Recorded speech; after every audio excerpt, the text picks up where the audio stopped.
నెలల తరబడి ఎన్ని మందులు వాడినా మీ మోకాల నొప్పులు తగ్గట్లేదా? ప్రాణ పెయిన్ క్లినిక్ లో అత్యాధునిక చికిత్స.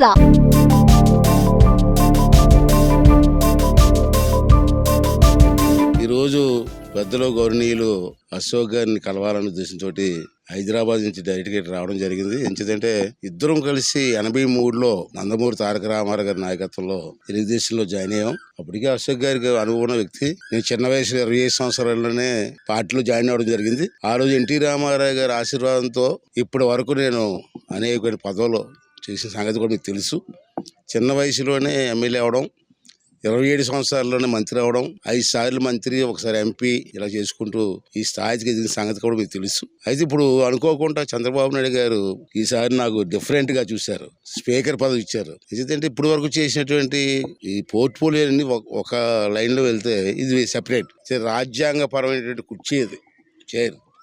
ఆ చైర్లో కూర్చుని చాలా బాధ్యతగా వ్యవహరించవలసిన అవసరం ఉంది. అందుకే మొన్న నేను ప్రమాణ స్వీకారం ఛార్జ్ తీసుకున్నప్పుడు ఒక మాట అన్నాను. ప్రజలు ఇచ్చింది మాకు పదవి కాదు, ఇది మాకు బాధ్యత. ఈ బాధ్యతని మేమందరం కలిసి ఎమ్మెల్యేలు, మంత్రులు, స్పీకర్తో సహా అందరం కలిసి గౌరవంగా సభను నడిపించి ముందుకు తీసుకోవాల్సిన బాధ్యత మా రోజు ఉంది. ఈ నష్టపోయిన రాష్ట్రాన్ని బాగు చేయాలని చెప్పి ప్రజలు ఆదేశించారు మాకు. దాన్ని దృష్టిలో పెట్టుకుని మేము పనిచేయవలసిన అవసరం ఉంది. రెండవది ఏంటంటే, నేను అబ్జర్వ్ చేసింది మొన్న, ఇది ఫస్ట్ టైం, నేను గతంలో ఎన్టీ రామారావు టైంలో కూడా చూడలేదు అనుకుంటాను. ఫస్ట్ టైం నేను అబ్జర్వ్ చేసింది, 88 మంది ఫస్ట్ టైం ఎమ్మెల్యేస్ గెలిచారు మన మేడంతో సహా. 88 మంది లార్జ్ నెంబర్. అంటే వాళ్ళందరికీ కూడా కొత్తగా వచ్చారు కాబట్టి అసెంబ్లీ ప్రొసీడింగ్స్ ఏంటి, అసెంబ్లీలో ఏ విధంగా మాట్లాడాలా, అసెంబ్లీ రూల్స్ ఏంటి, ఇవన్నీ కూడా ట్రైనింగ్ ఇవ్వాలని చెప్పి నేను నిర్ణయం తీసుకోవడం జరిగింది. ఆల్రెడీ మొన్న అసెంబ్లీలో కూడా అనౌన్స్ చేశాను. నేను రేపు అసెంబ్లీ స్టార్ట్ అయిన వెంటనే 2 రోజులు 3 రోజులు కొంతమంది పెద్దల్ని, వెంకయ్య నాయుడు గారు లాంటి పెద్దల్ని, అశోక్ గారు లాంటి పెద్దల్ని అందరిని పిలిపించి ఈ ఎమ్మెల్యేలందరికీ కూడా ట్రైనింగ్, ఇది ఉన్న అనుభవాన్ని చెప్పి ఈ కొత్త ఎమ్మెల్యేలకు కూడా ఎలా మాట్లాడాలి, ఏ ఇష్యూస్ మీద మాట్లాడాలి, ఆ సభకి ఏ విధంగా గౌరవం ఇవ్వాలి, ఆ సభను గౌరవాన్ని ఏ విధంగా కాపాడాలి, ప్రజా సమస్యలు ఏ విధంగా ఎక్స్పోజ్ చేయాలి అసెంబ్లీలో అన్న విషయాన్ని ట్రైనింగ్ కూడా ఇవ్వాలని చెప్పి నిర్ణయం తీసుకోవడం జరిగింది. అలాగే అసెంబ్లీలో ఒక లైబ్రరీ ఉంది మాకు.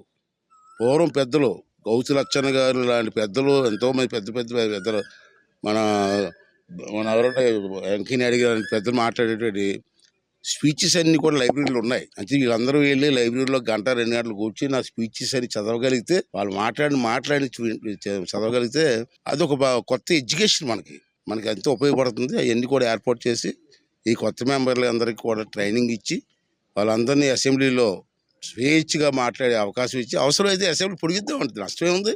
అసెంబ్లీ టైం సరిపోతే 3-4 రోజులు పొడిగి చూడటం, ప్రజా సమస్యల్ని, రాష్ట్ర సమస్యలు చర్చించుకుంటాం. దానికి పూర్తి అవకాశం ఇచ్చి నేను కూడా నాకు ఇచ్చిన బాధ్యత మర్చిపోకుండా పెద్దలందరినీ దృష్టిలో పెట్టుకొని ఆ కుర్చీకి గౌరవం వచ్చే విధంగా నా మీద నమ్మకం పెట్టుకుని చంద్రబాబు గారు ఇచ్చారు. ఆ నమ్మకాన్ని ఒమ్ము చేయకుండా ఆ కుర్చీకి గౌరవం తెచ్చే విధంగా నేను కూడా నా డ్యూటీస్ నేను అమలు చేస్తానని చెప్పి మీ అందరి ముందు అమలు చేస్తాను. అది ఇప్పుడు ఎందుకు మనకి ఇద్దరు సీఎంలు కూర్చొని మాట్లాడుకుంటారు. చంద్రబాబు నాయుడు గారు మనకు సూచనలు ఇవ్వాల్సిన అవసరం లేదు. అతనికంటే అనుభవం వ్యక్తి ఎవరు ఉన్నారు ఈ రాష్ట్రంలో, అంచేత అతనికి మన సూచనలు ఇవ్వాల్సిన అవసరం లేదు. ఇద్దరు కూర్చొని 2 రాష్ట్రాలకు ప్రయోజనకరంగా ఏ నిర్ణయం తీసుకున్నా ప్రజలందరూ ఆమోదిస్తాం. దాని గురించి నేను స్పందించే కంటే చట్టం చేసుకెళ్ళిపోతుంది, అంతే కదా, అలాగే జరుగుతుంది.